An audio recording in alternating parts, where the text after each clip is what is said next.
0 থেকে 4, 0 থেকে 4, 4 এর হাফ হচ্ছে 2, 2 কে আমরা রেখে এখানে আড়াইয়ের মধ্যে রাখবো, আড়াইয়ের মধ্যে রেখে 0 থেকে আড়াই, আড়াইকে মাঝখানে রেখে 0 পর্যন্ত দিয়ে দিব। এখানে আড়াইকে মাঝখানে রেখে 0 পর্যন্ত দিয়ে দিব।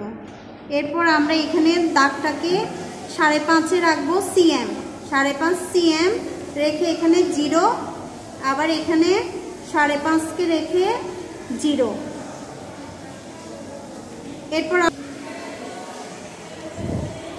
এরপর এখান থেকে 0 থেকে 10 সিএম, 2, 4, 6, 8। হ্যাঁ, এরপর আমরা এখানে একটা এভাবে দিয়ে দিব। দিয়ে দেওয়ার পরে এটার সাথে এটা নিয়ে আসবো, এখানে এটা নিয়ে আসবো। এগুলো হচ্ছে সিএম, সিএম এর ফোঁটার সাথে এগুলো যোগ হয়ে যাবে। এরপর হালকা করে আমরা একটু গোল করে দিব, এখানে গোল করে এটার সাথে আমরা যোগ করে দিব। এরপর আমরা এখানে 0 থেকে 1, 0 থেকে 1, 1 এর অর্ধেক হচ্ছে হাফ, হাফকে এখানে রেখে 0 থেকে 2,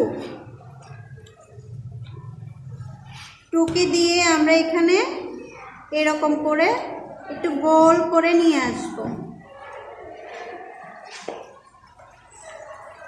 এরপর এভাবে হয়ে যাবে। এখানে গোল করেও নিয়ে আসতে পারবে, 0 থেকে 1.5 পর্যন্ত এভাবে দুই সাইডে দিয়ে সোজা করে টেনে এটাকে হালকা করে এভাবে গোল করে দিলেও হবে। যদি ফ্রি হ্যান্ডে পারো একবারে গোল করে নিয়ে আসবা, ঠিক আছে।